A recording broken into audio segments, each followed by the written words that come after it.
au ministère, je pense, de l'Environnement. Voilà, elle dit qu'elle ne démissionnera pas. Si Bello Boba, lui, l'a démissionné, vraiment, c'est son problème. Elle ne démissionne pas.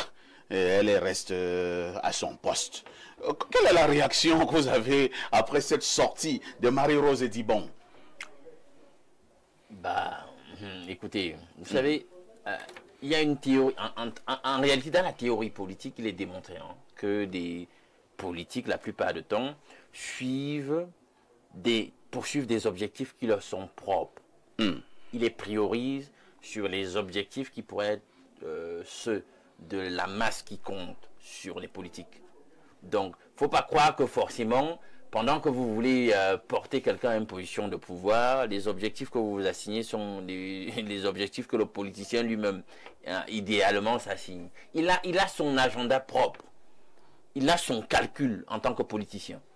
Donc, on voit là cette espèce de cacophonie, entre guillemets quand même, entre cette collaboratrice de Bello Boba et lui-même. Le bon sens prescrirait qu'en réalité, après cette désaffection de Bello Boba, que tous ceux qui sont de son bord politique quittent le navire en principe. Certains te disent justement non. Non, c'est le bon sens. Attendez un peu. Une certaine décence. Alain Douk, oui. Calmons-nous, on va doucement. Oui. Vous parlez là du bon sens, de la décence. Alors, Marie-Rose Dibon dit que il y a deux décrets. Oui. Il y a le décret de Bello Boba qu'il a nommé ministre d'État et elle a son décret qu'il a nommé secrétaire d'État du côté du ministère de l'Environnement. D'accord? Et que maintenant, chacun est libre de ses choix. C'est pas aussi le bon sens. Non, il y a disharmonie. Il y a une disharmonie. Deuxième chose, lorsque Bello Boba prenait ses décisions, oui. Madame Dibon dit que Bello Boba ne l'a jamais consulté. Elle aussi, elle a appris ça à travers les réseaux sociaux et les journaux. Voilà, et là, vous voulez que Madame Dibon démissionne. Voilà, on revient donc à ce que je disais. C'est-à-dire que chaque politique, elle aussi, c'est une politique. Donc, elle a son agenda. Sur sa calculette politique, elle a des objectifs qu'elle s'assigne. D'accord? À titre personnel. Non, principalement, donc, ses objectifs, c'est qu'elle veut encore être au gouvernement. C'est ce que je dis. C'est voilà. Ce que je dis. Je dis qu'elle, dans son calcul, elle doit être là. Et pourquoi tu parlais dans le bon sens, de l'élégance? Non, je le dis pourquoi. Je le dis pourquoi. J'ai parlé de disharmonie. Ça veut dire ce que ça veut dire. Vous êtes du même bord politique. Lui, il est ton président. Dans tout ce que mon président fait, je dois accepter. Quand il part du gouvernement, moi, je dois partir du gouvernement avec lui. Justement. C'est lui qui va payer mes factures. Non, là n'est pas l'enjeu. Ah bon? Justement, l'enjeu c'est quoi? Non, l'enjeu finalement, c'est de donner crédit à ce que vous faites. Or, si chacun commence à jouer sa propre musique, le message que vous nous envoyez, c'est qu'il n'y a pas cohésion. Peut-être que Bello Boba, lui, part du gouvernement, lui, il a amassé un peu d'argent. C'est ce que je dis, mais... Madame Dibon, elle a vu de son salaire de secrétaire d'État. Justement, je vois qu'on dit les mêmes choses, mais on le dit avec un phrasé différent. Non, nous ne disons pas les mêmes choses. Non, on dit les mêmes choses. Je te dis, quand j'ai dit tout à l'heure qu'en réalité, chaque politique a sur sa calculette ses objectifs qu'il s'assigne. Donc, Bello Boba, par rapport à ce qu'il s'assignait, vois-tu, il n'a pas voulu rester. Mais est-ce que dans le calcul de la dame, qui est sa collaboratrice, elle fait le même calcul? Est-ce qu'elle poursuit les mêmes objectifs singuliers que lui? Et on voit donc qu'il y a donc cette disharmonie. Ils n'ont pas cherché à accorder leur violon, et ça donne donc ce que ça donne. Mais pour la perception collective, l'image, le message qui nous renvoie n'est pas bon. Très bien. Voilà, pour l'harmonie qui devrait caractériser le parti. Ibrahim Maxime Julien, je m'habitue déjà à ce nom. Merci. Marie-Rose Dibon. Elle dit clairement, je ne démissionnerai pas. Alors qu'elle est membre de l'UNDP, son président, lui, il a claqué la porte du gouvernement. Parfait, il faut bien dissocier l'UNDP de la fonction gouvernementale. C'est-à-dire que c'est parce qu'on mélange et on a rendu gouvernement RDPC que si tu occupes un poste ministériel, c'est ton parti qui est en fait représenté là-bas. Ça ne devrait pas être le cas. C'est-à-dire que si on n'a pas dit, elle n'a pas dit qu'elle ne va pas soutenir son président dans son parti politique. Elle a simplement dit qu'en ce qui concerne la fonction qu'elle occupe, elle ne démissionne pas. C'est clair.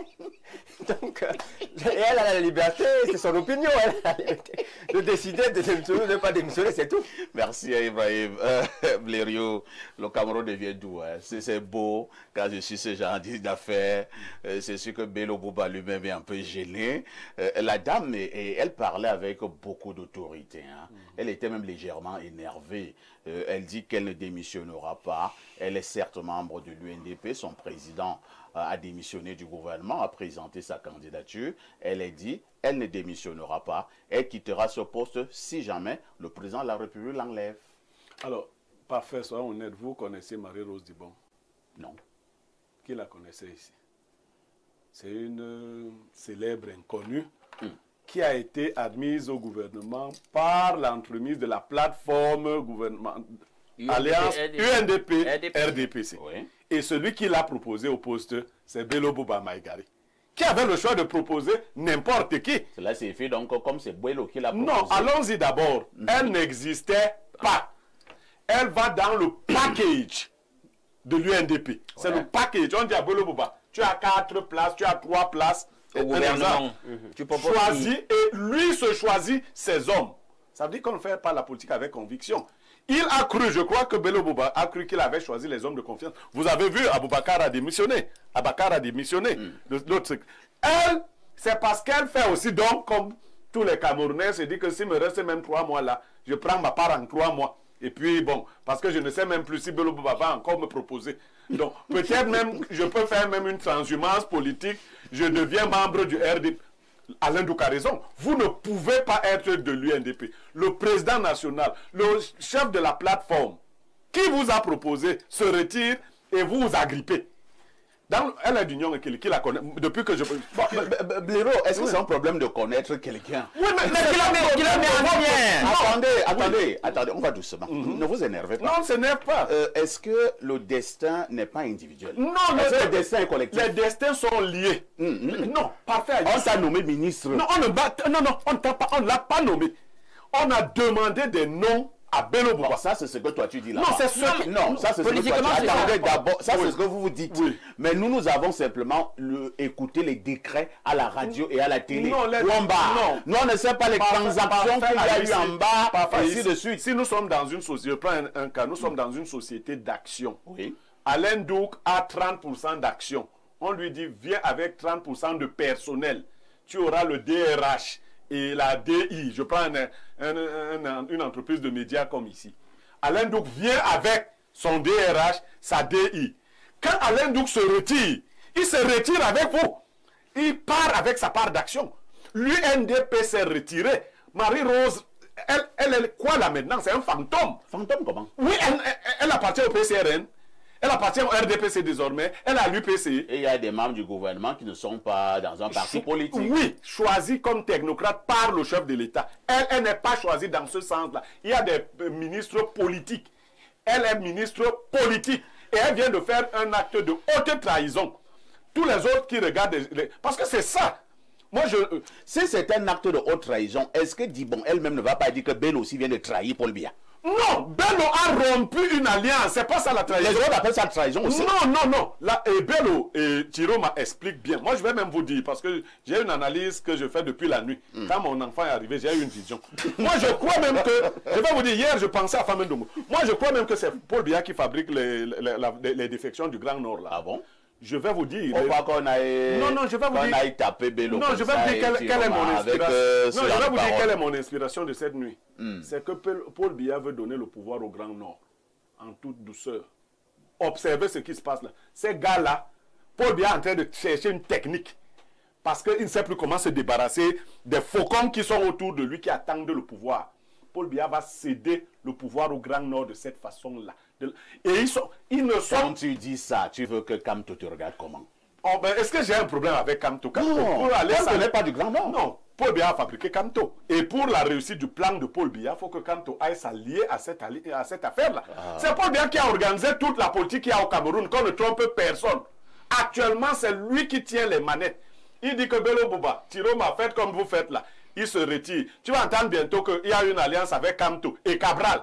Kim, les Camerounais, c'est bon. On veut les choses en douceur. Paul Biya passe le pouvoir parce que comment il allait se débarrasser de tous ceux qui sont autour de lui, qui attendent le pouvoir? Merci. Il va le passer par les urnes. Et il avait dit dans une interview que dans une démocratie, il ne faut pas parler de dauphinat. Tout à fait. Alors, il ne fait pas le dauphinat, il rend à Ahidjo la même technique, mais plus raffinée encore. Moi, je vois la main de Paul Biya dans la passation du pouvoir au Grand Nord. Blériot, tu es en train de dire des choses qui inquiètent. Hein. Mais ça inquiète, c'est ce que je vois là. Moi, je vais réfléchir sur cela toute cette nuit. Mais moi, je n'aurai pas une naissance cette nuit quand même.